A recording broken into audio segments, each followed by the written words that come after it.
Welcome everyone to Cultivating a Greener Future, Sustainable Agriculture and Biofuel. My name is Natalia, my pronouns are she, her, and I'm joined by Davina, also she, her, and who will be assisting me with hosting your session today. Today's lecture is a part of the Sustainability Council's lecture series. As this is a lecture by the Sustainability Council, we'd like to share a little bit about their organization with you. The lecture series is a bi-weekly event which highlights sustainability research, teaching, and innovation over a range of topics with the goal of generating conversation on sustainability across disciplines. They host a diverse group of speakers from both the University of Alberta and beyond to cover a number of topical issues related to sustainability and sustainable development. To find out more about the Sustainability Council's events and opportunities, please feel free to touch bases with them during the involvement fair at lunch. Okay, now just for some quick housekeeping notes, you are in the Orion room. Your nearest waste disposal sorting station is just out of the door and to your right. And if you're working towards a certificate during the summit, the session completion form will be displayed by QR code at the end of the session, and it will also track your attendance. When we wrap up, please take care to remove all of your items and any waste from your space as you move into your next session, which is going to be lunch. If you have any questions throughout this presentation, please save them to the end as we'll have a Q&A session. And finally, it's time to introduce a very important person, and I would like now to introduce you to Dr. Feng Qiu. Dr. Feng Qiu is an economist with a specialization in agriculture and energy subjects. She works as an associate professor in the Department of Resource Economics and Environmental Sociology at the University of Alberta. She completed her Ph.D. in economics, minoring in statistics at the North Carolina State University in 2012. Dr. Qiu's research primarily concentrates on biofuel, energy policy and energy economics, land use, price and market analysis, and community food environments. She leads a research team at the University of Alberta, focusing on the economics and policy aspects of low-carbon energy transitions.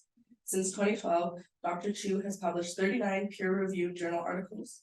As a principal investigator or co-PI, she has successfully secured over $1.7 million in research funding. As a co-investigator, she has contributed to securing more than $13 million in research funding for the University of Alberta. Please join me in providing a warm welcome for Dr. Feng Qiu.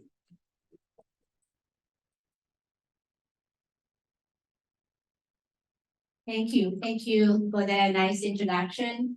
And also, first of all, I would like to thank for inviting me. Thank you, Crystal, for inviting me, and also thank to everyone for joining me on this very fun and important topic, biofuels.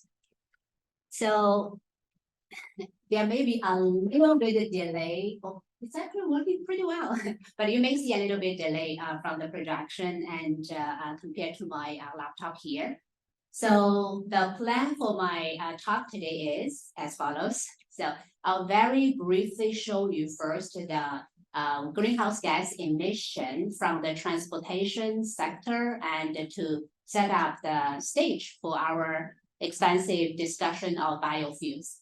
Then I'm going to talk a lot about the first generation biofuels, the development, the evolution, and also their major challenges they face.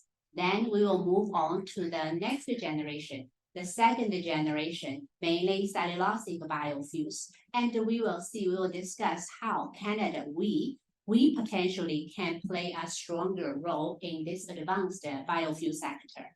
And then furthermore, we will discuss more broadly about their sustainability implications for both agriculture and biofuel sectors. And then we will end up with a discussion, and we can discuss how each you and I can contribute to a better tomorrow, to a more like greener, cleaner future. So that's the plan.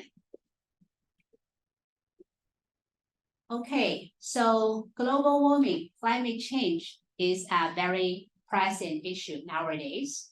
And this is mainly due to the access to many emissions, greenhouse gas emissions, due to human activities. And one big contributor of this emission is is from the transportation sector, from we driving cars, trucks, right? And so here's a chart, and here's a chart, and shows you the GHG emissions by sector here in Canada. You can see transportation sector itself alone contributes 22% of the total emission here in Canada. Compared to the world average, it's 12%, so much higher. And our neighbor US, the same, 28%. So we, the developed countries in North America, are contributing much, much higher compared to the average. And it's important, I guess you can tell, we needed to make a change. We needed to find better ways to move around. The good news is, yes, there are multiple ways. There are better ways we can do better. There are sustainable solutions potentially. For example, I guess many of you are familiar with EVs. Some of you may even owning an EV, or maybe not here. Yes, yeah, I mean, my friend in Vancouver, he said now EVs become so popular. You can see almost everywhere on the street, some EV cars, electric vehicles, right? So that's one potential solution, possible solution, but that's not our main topic today. We will be talking about another alternative potential solutions, biofuels. Okay, so talks about the biofuels. In the past, we can see from the chart, in the past 2 decades, from 2000 to 2022, the world really accelerated the production, the development of biofuels. You can see actually the production grow 10 times compared 2022 with 2000, 10 times bigger. And next, I guess, let's zoom in a little bit to check out some big names of the countries. So here we have 11 countries, the top 10 producer in the world, plus us, Canada. So the biggest one is number 1, US, as you can imagine. US is contributing a lot to the biofuel production on the world market. So in 2022, it produced about 38% of the total global biofuel production. In 2021, as I remember, it actually produced even more, a little bit over 40%. And the next is Brazil, contributing about 21%. And also there are other countries like Indonesia, China, and some countries from EU. They are making significant contributions to biofuel production. And I guess let's also take a look at Canada. So we are actually pretty well known for our big energy sector, right? But so far we are not contributing very significantly to the biofuel production yet. So we are relatively small on the world market in terms of biofuels. And we can of course discuss there are lots of rooms for Canada to contribute more in the coming years. There are lots of opportunities, challenges as well. Okay, so we talked about the very fast, rapid development of biofuels. I guess 2 very important facts worth mentioning. First, right now, currently, almost all of the existing biofuels, over 90%, are first generation biofuels. What does that mean? That means these biofuels are actually produced from feed crops, from food crops, from vegetable oil seeds. So imagine these crops, these are all staple crops, right? They're very important. They play a vital role in our food supply, food system. And now we are expanding their roles. They become very important and key ingredients for producing fuels as well. So that's a very important fact we want to know and we want to highlight, and we will discuss more. So, and another thing, the very fast, rapid biofuel nowadays, it's not solely driven by market. It's not just because of their economic, like the profitability, economic viability, and it's not just about their technological advancement. Behind the very fast development, that's lots of government efforts. So I think it's safe to say policy and the government intervention is a major drives the very fast development for this first generation biofuels. Okay, so we talked about the very fast growth, and this very rapid growth actually caused some serious environmental and social issues. One very famous social issue is food versus fuel dilemma. So think about that. When we are talking about using these food crops, feed crops to produce fuels, a question very naturally will pops up. Are we using too much of these food crops? Or are we taking away too much from our meal plates to produce fuels? We can take a look at this chart. So this chart shows the ethanol use, the percentage of ethanol use of the US corn from 1980s to 2022 last year. You can see recently, like in the past 15, 16 years, we are allocating on average about like 40% of the total US corn for producing ethanol. So by the way, ethanol is a type of biofuels, can be used to replace gasoline. So when we talk about the biofuels, so they are mainly ethanol and diesel, biodiesel, and sustainable renewable diesel, and also the sustainable aviation fuel, or you can call that very briefly biojet fuel. Okay, so we are allocating about 40% of our food, corn for fuel production, compared to the older days, only 5%. So we're allocating actually a lot. The question is, yes, we are allocating nowadays a lot. And what does that mean?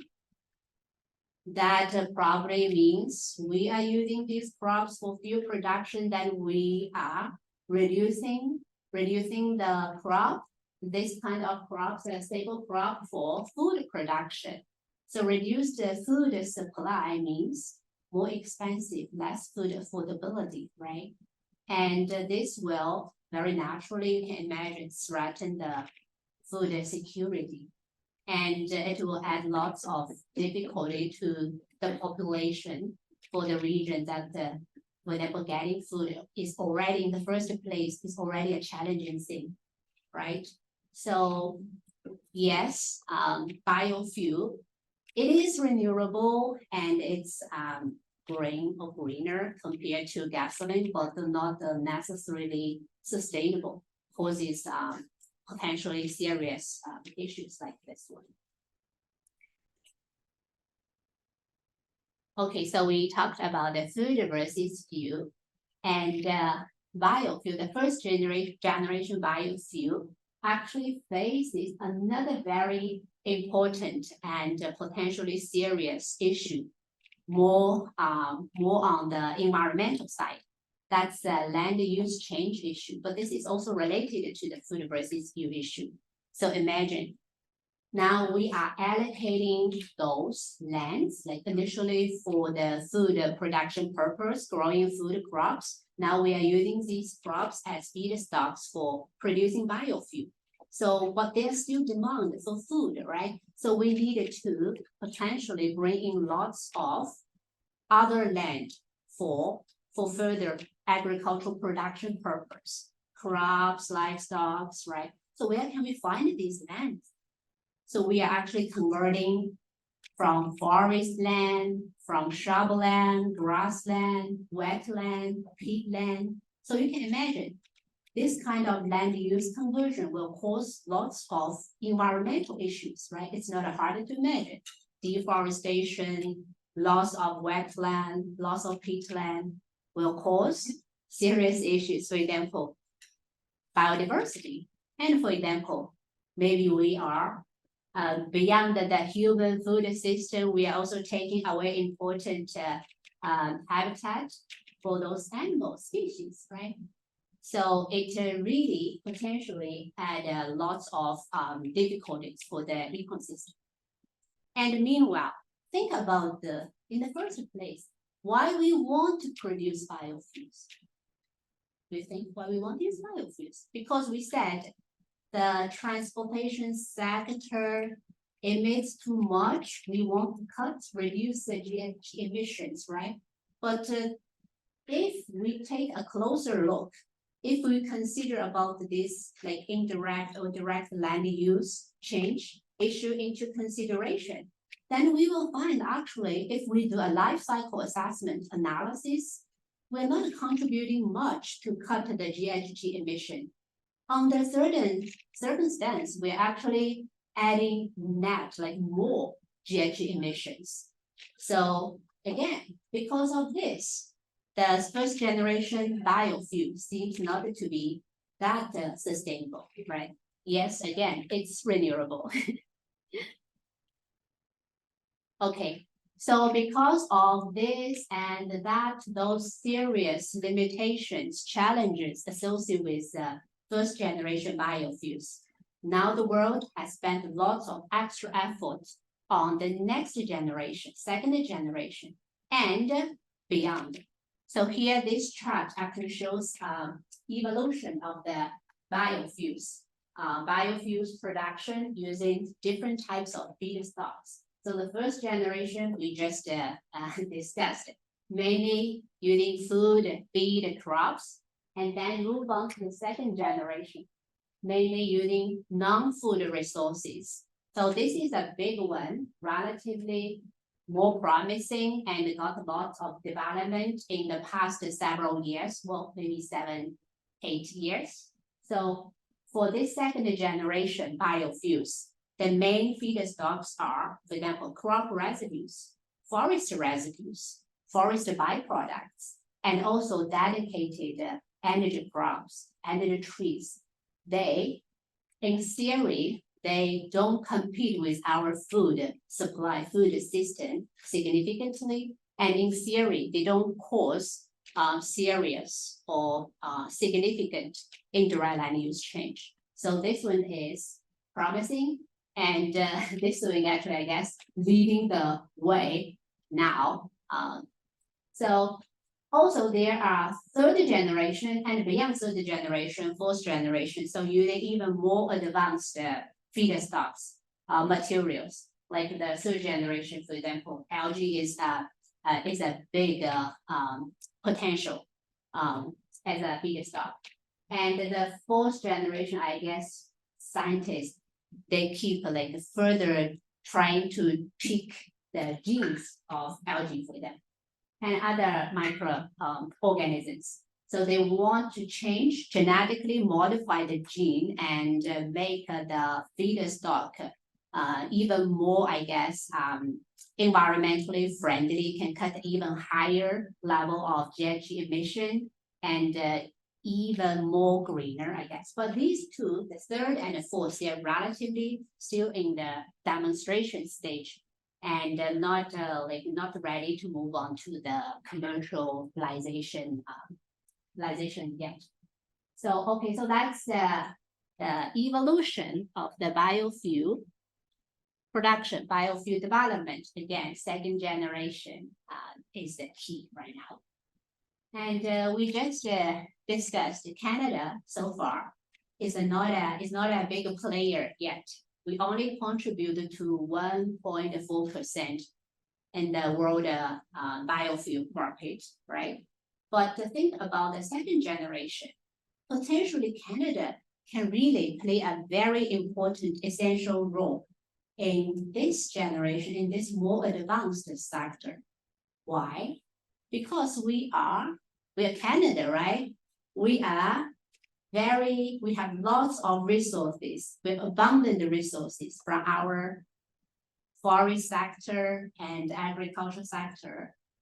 So there are so many leftovers. So crop leftovers, forest leftovers. Imagine after harvesting our trees, harvesting our crops, there will be lots of leftovers in the field, right? Imagine if we can just collect them, use them, or maybe use some of them to make a fuel.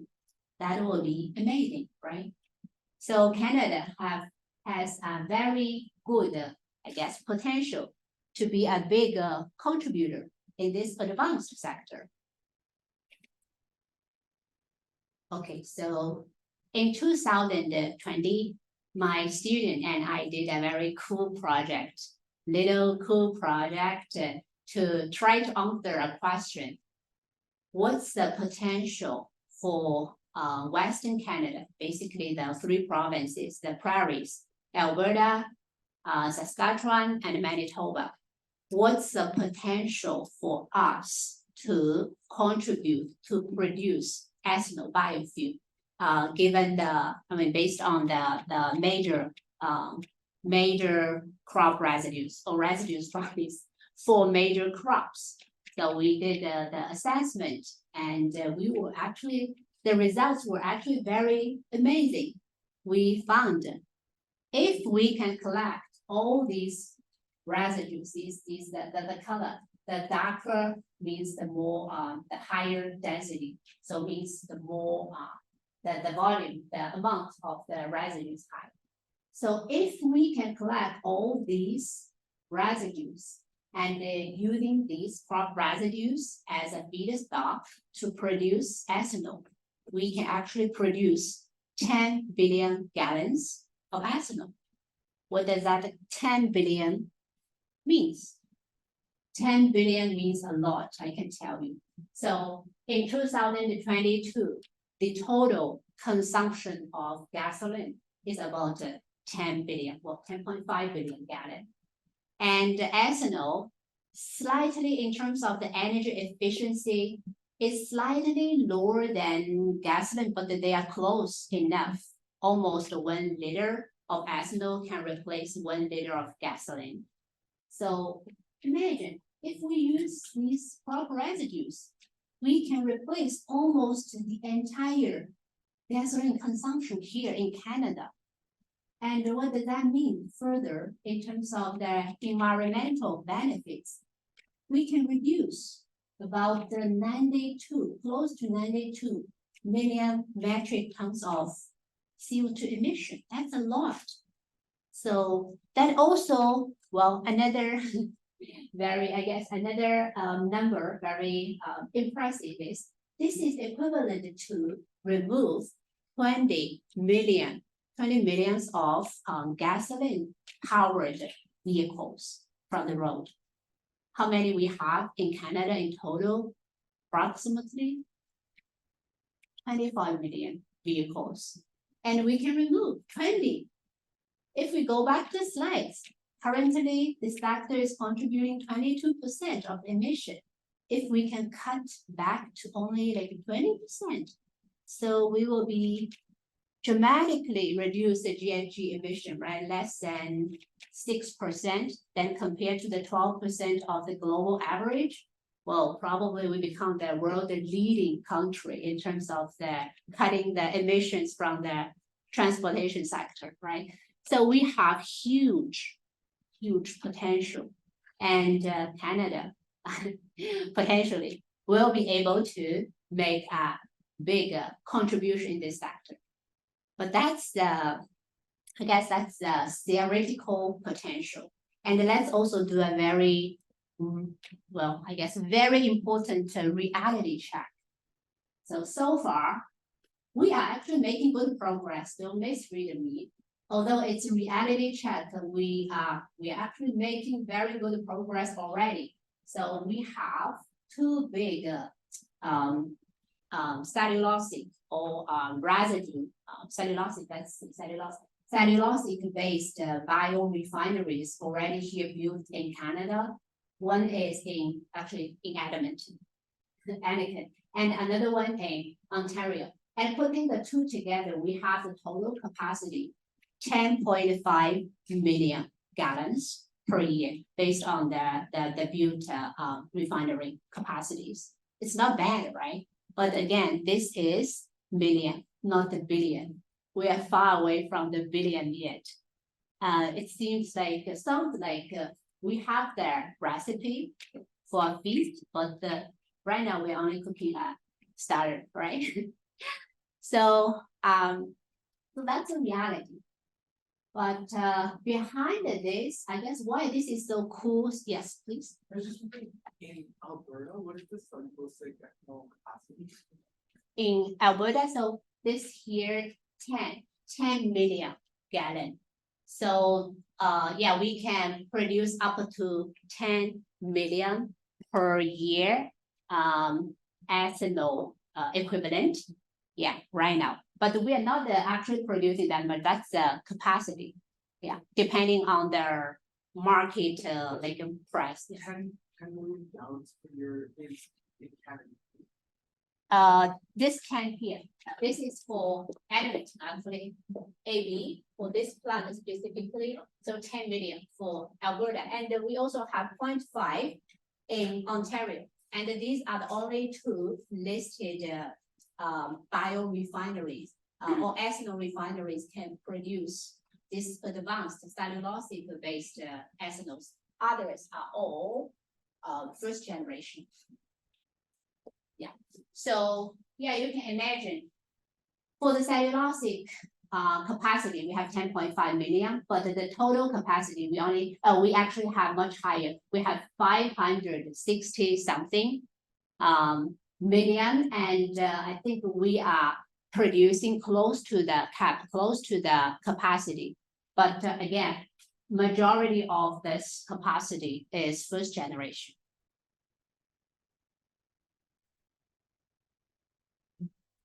Okay, so I guess the question is why we are not producing more?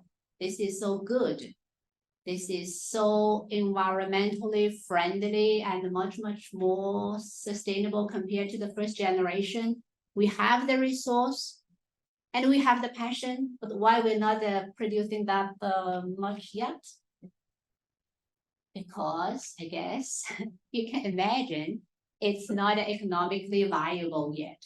When we talk about sustainability, we often need to think about their financial feasibility as well. Economically viable is a key element for sustainability, right? If you have a cool new technology, adds lots of benefit to the environment, but it's just too expensive, then no business probably won't adopt it. It's too expensive, no consumer won't purchase that, cannot afford that. So economic viability is very important when we talk about sustainability. Don't think like we only want to talk about their benefits to environment, ecosystem. We don't want to talk about money. We have to, because if it's not economically viable, it won't happen. It won't be sustainable, right? Okay, so it's not economically viable yet. You can see the production cost for cellulosic ethanol is much higher compared to the first generation ethanol and also compared to the gasoline.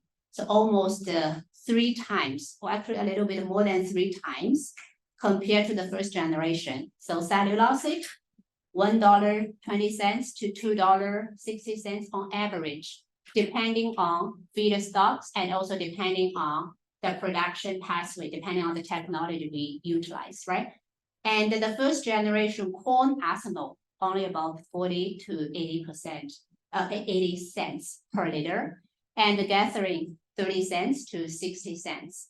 And you can tell the first generation ethanol and also the gasoline, they're actually relatively closer with a little bit government support or a little bit like premium willingness to pay from the consumers.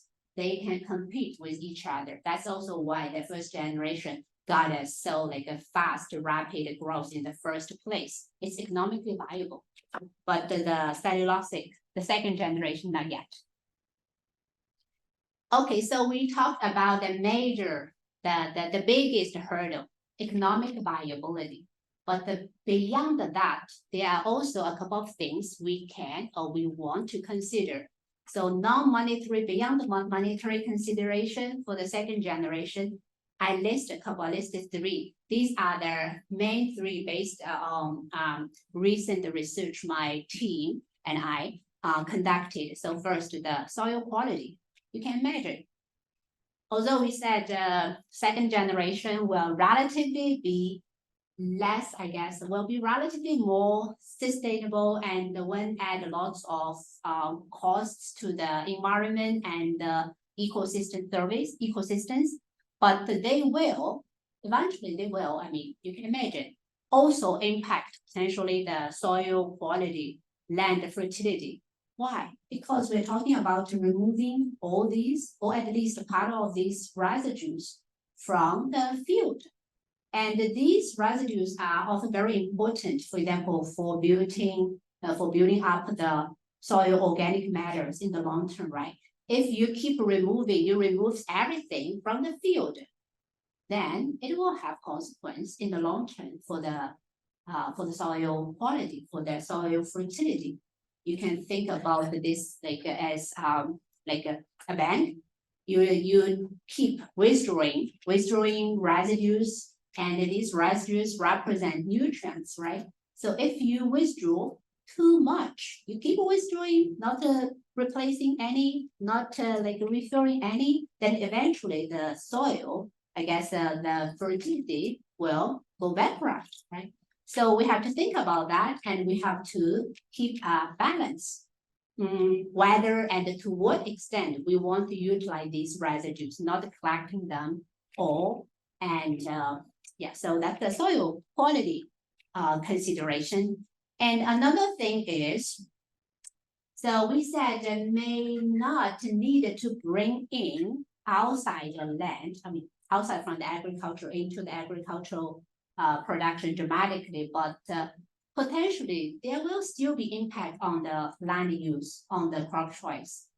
Imagine if like if you're a farmer and now you can sell residues for extra revenue sources, and you have options to grow like crop A, crop B, canola. Let's say canola versus wheat, and for wheat you also have option to sell wheat straw for biofuel production. Then you got the return from wheat becomes relatively high, right? So this probably will potentially affect your crop choice. You may want to grow more on the wheat side and less on canola or other crops that we may not be able to utilize the residue immediately. The technology may be not there yet.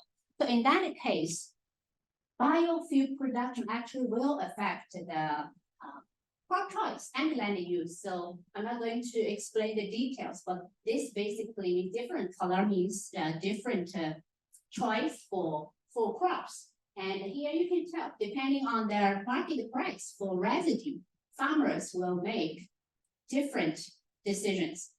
No residue crops, and here grow entirely wheat for 120 years, only probably spend 4 or 5 years growing something else. Otherwise, growing wheat and supply all of the wheat residues for extra revenues. And you can tell if this happens, what happens to the soil organic matter. The fertility decrease substantially in the long term, 100 years. So that's very important implications. Beyond the money, I will skip one. And then I guess a little bit on their sustainability insights. Think about the sustainability for both sectors. So now we talked about using the advanced technology, crop residue or potentially forest residue to produce biofuels. And it's relatively more sustainable, but they also still have their implications potentially, right? For the agriculture sector, for example, we just discussed, may affect the soil fertility and also may affect the rotation, crop choice, which is another word of land use change, although within agriculture. but potentially there may be a little bit land conversion from outside the culture, outside agriculture, right? And also potentially not listed here, such practice using residue to do the biofuel production can affect the food price, crop price, food price, affect the food affordability. So that's for agriculture. And for the biofuel sector, the same. Think about, initially we said, if we can use all the residues from the prairie, we can produce 10 billion gallons. But can we use all of these residues? How much can you use? Pretty much depending on how much farmers are willing to supply. You cannot just collect their residues. You have to, depending on farmers' decision, how much will they be willing to supply? Depend on so many things, market price, yield, policy, concerns about the long-term sustainability of their agricultural business, right? Putting everything together. If a business like the biofuel industry needed to rely on farms' decisions, like individual decisions to collect these feedstocks, probably there will be lots of uncertainty. This year, maybe I can have this huge amount of feedstock. Next year, maybe only tiny little due to a extreme weather event, right? Something like this. So this need also to be considered, the sustainable and the consistent supply from the ag side for the biofuel sector. Okay, so I guess we talked a lot about the sustainability potential implications. And I guess next, the very important questions for us, every one of us, each one of us, what can we do to contribute to a better, like narrowly speaking, better transportation sector, or broadly speaking, better tomorrow, greener tomorrow, cleaner tomorrow. So I guess there are lots of things we can do. So I list a couple, maybe I'll mention just two of these. So first, stay informed. So attend the workshops, attend events like today, try to learn more, and also that, enhanced knowledge will help us to make informed decisions and also potentially will power us to influence others, right? Using our knowledge. So that's one thing. And another thing, green habits, little habits you can adopt in your daily life. Do you have any cool green habits? Sustainability happens every day from little things. Yes, sure. Oh, well, I think that one of the biggest things we can do is eat less meat or go vegetarian if we can, if we have the privilege. One thing that we have those conversations with others about this. Yeah. In a respectful way. I guess that's one very good practice. Try to change or modify our diet habit to be more, I guess, eco-friendly and to be more like, I guess, food cautious, be a minded eater. And me, myself, I have a green habit. I don't know about you guys. I never use, or I shouldn't say I never use. I almost never use a dishwasher. I always use hand wash. Saves lots of water and it saves lots of energy. I agree with that statement. I think using dishwasher is more sustainable than local water use, unless you're turning off your faucet if you want. But in general, like the statement, using dishwasher are very high in energy. Okay, my argument would be we only have 3 people in our family and usually only 3 or 4 dishes. So I guess relatively it's more sustainable if I use my hand. But yeah, I don't disagree. Overall speaking, if you have big family, lots of dishes, not necessarily it will save you energy or save you water, switch to hand wash. Okay, I guess I'll stop here and I will be very happy to take questions. And thank you again. Oh, yes. One of the things you mentioned was economic viability is a key element of sustainability, right? So really, in the context of Edmonton or Alberta, what are some of the practices that you feel we should more in terms of renewable energy, like in terms of moving forward in terms of energy? In terms of energy, I guess I can say a little bit more on the, I guess, the biofuel part, although there's lots like discussion on the EV side as well. So, okay, so in terms of biofuels, I think right now, because of the economic viability issue, there's almost no private business wants to invest substantially. It's not just the economic viability, it's also the variation, the uncertainty around this. Even though we may have like the government subsidies right now, government, for example, can provide some starting fund to help you with the initial capital investment, like provide you, let's for example, $1 million. But you don't know what will happen next year. Will the government keep like supporting us, supporting this business, or they will switch to something different? Maybe they will pick EV as the winner next year and support more on the EV side. So it's the economic viability and also lots of uncertainty. And I think what we can do, or maybe government or like collectively the general public can support maybe to reduce like certain uncertainties, provide more consistent support and deliver a message. Yes, we will like support this kind of initiative, and we will support in a relatively like a longer terms. It's not just this year or like a 3-year thing. So yeah, so deliver this message. And in terms of the cellulosic biofuels, actually, I think so I participated in a project. It's a 4-year project that involves multiple sectors, like technology, and we are the economists. That's why I said the economic viability is so important. The university developed the Dr. Bressler's team. They developed a very cool production pathway, can produce biojet fuel in a very like sustainable way, reduces GHG emission like massively, more than 70% compared to gasoline. So we are the economist group trying to help analyze the economic viability. And the government also provide lots of support. We also have support money from the industry sector.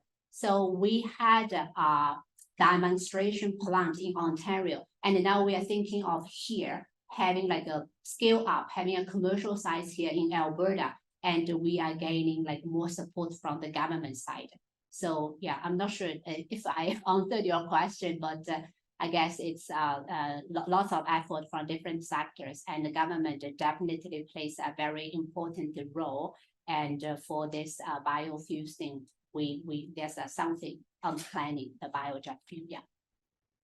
What do you think about the possibility of people simply consuming more fuel with if there is a greater availability that's related to the Jevons paradox, or the paradox of people just consume more when there is more energy to consume?